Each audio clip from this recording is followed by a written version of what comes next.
m'appelle Mathieu Poli, je suis le président de l'association Belgium Fabry Support Group. Cette association, évidemment, représente en quelque sorte les patients habitant la Belgique, atteints de la maladie de Fabry. Cette association a débuté ses activités en 2007, puisqu'auparavant rien n'existait au niveau des patients Fabry. Les premières perfusions ont été données à l'hôpital civil à Charleroi à l'époque, devenu maintenant Marie Curie. À l'hôpital civil, nous étions dans les débuts, dans les premières périodes, c'est-à-dire mai 2001, nous étions une douzaine de patients. Nous étions à l'époque tous obligés d'aller sur place au même endroit, dans le même hôpital, pour la bonne et simple raison que les perfusions étaient toutes nouvelles à l'époque. Ces perfusions n'étaient au départ pas du tout remboursées par l'INAMI, mais par une caisse spéciale que l'on appelle toujours maintenant le Fonds Solidarité. Pourquoi? Parce que le médicament n'était pas encore, je dirais, officiellement remboursé.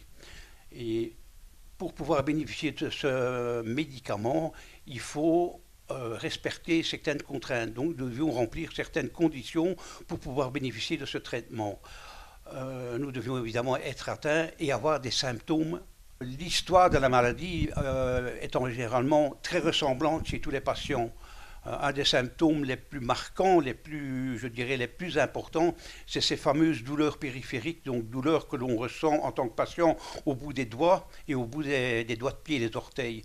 Donc dans le cadre de très forte chaleur, ou bien dans le cadre d'efforts physiques, ou bien de grand froid. Donc ça, c'est un des symptômes que presque tous les patients connaissent, malheureusement. Maintenant, il y a pas mal d'autres symptômes, évidemment, que ce soit au niveau ophtalmologique, ORL, niveau cardiaque, niveau digestif, niveau rénal aussi, les risques d'AVC. Je ne dis pas que tous les patients sont atteints par tous les symptômes, mais ce sont les symptômes qui reviennent le plus souvent. Le médecin qui a mis en route ces perfusions est en quelque sorte un pionnier. Il s'agit du docteur Dehoux, travaillant comme néphrologue à l'hôpital civil de Charleroi. Donc, comme je le disais, nous étions une douzaine à l'époque à commencer ces perfusions. Au début du traitement, tout s'est bien passé, sauf que lors des premières demandes, une dame, donc une patiente de sexe féminin, s'est vue, après avoir débuté le traitement, elle avait reçu 3 ou 4 perfusions, s'est vue refuser l'intervention du Fonds de solidarité. Pourquoi ? Eh bien, l'INAMI considérait que les femmes étaient tout simplement porteuses. Donc, il n'y avait pas lieu que les personnes de sexe féminin reçoivent le traitement. Ceci m'a évidemment révolté. Ce n'était pas du tout vrai. Et donc, j'en ai parlé au docteur Dehoux, évidemment, qui a réintroduit un dossier de demande pour cette dame.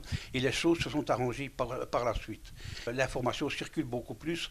Mais je dois malgré tout dire que la maladie, évidemment, elle reste rare, très rare même. Nous sommes en Belgique plus ou moins 80 patients à être diagnostiqués, mais je suis convaincu que le double des patients circulent encore sans savoir qu'ils sont atteints de la maladie. Et vous devez savoir que le délai pour que tombe le bon diagnostic, c'est en général 20 ans, au minimum. Donc avant ça, nous pouvons être diagnostiqués pour d'autres maladies que nous n'avons pas, bien évidemment. Et alors nous recevons aussi évidemment des traitements en fonction du diagnostic posé, mais qui est bien souvent mauvais. Donc ça veut dire aussi que nous passons par pas mal de spécialistes avant de connaître le bon diagnostic. Pour parler de moi par exemple, j'ai vécu avec le diagnostic sclérose en plaques pendant 13 ans avant de recevoir le diagnostic maladie de Fabry. L'objectif de l'association est tout d'abord de faire connaître la maladie, parce que vous pensez bien, lorsqu'un nouveau patient est diagnostiqué et qu'il apprend que c'est une maladie rare, mais il est paniqué, il est perdu, il ne sait pas où s'adresser. Première chose. Évidemment, le but aussi est de rencontrer ces patients, de les aider, je dirais, administrativement, éventuellement moralement aussi lorsque c'est nécessaire, et évidemment bien expliquer dans le détail les tenants et les aboutissants de cette maladie si rare. Je ne veux pas me substituer aux médecins, mais nous avons le même langage en tant que patients, donc nous nous comprenons beaucoup mieux. En ce qui concerne l'activité de l'association, un détail important, c'est aussi l'aide aux patients, l'aide apportée aux patients, je dirais, pour s'adresser au bon médecin pour recevoir le traitement. c'est un détail qui a toute son importance, puisque vous devez savoir que pour obtenir ce traitement, vous devez tout d'abord remplir certains critères, et cette demande de traitement ne peut être accordée que par des centres reconnus par l'INAMI. Il y en a 8 en Belgique, dont l'adresse figure dans les différentes brochures mises à disposition des patients. Donc il faut aller dans un centre reconnu par l'INAMI pour pouvoir disposer de ce traitement après avoir rempli un certain nombre de critères dans la demande pour l'obtention du traitement. C'est une association nationale. Donc cette association, lorsqu'elle organise des rencontres de patients, eh bien nous parlons dans les orateurs, en tout cas, où les intervenants interviennent dans les deux langues, ou bien et alors il y a traduction, pour que tout le monde puisse se comprendre, évidemment. Les réseaux sociaux, eh bien Facebook par exemple, c'est un moyen de communication évidemment très important. Nous sommes en train de remettre complètement à jour le site Belgium Fabry Support Group. Donc il va être bientôt opérationnel et ça permettra évidemment à tous les patients de communiquer, ce qui est très très important, ne fût-ce que pour se soutenir l'un l'autre. Lorsque les patients se sentent seuls, ils dépriment ou ils se découragent très facilement, évidemment, puisqu'ils n'ont personne à qui s'adresser, étant donné la rareté de cette pathologie. Mais en conclusion, je dirais que, évidemment, avoir le diagnostic de la maladie Fabry peut être un drame ou peut donner un choc dans l'entourage proche. Et je dirais que tout espoir n'est pas perdu.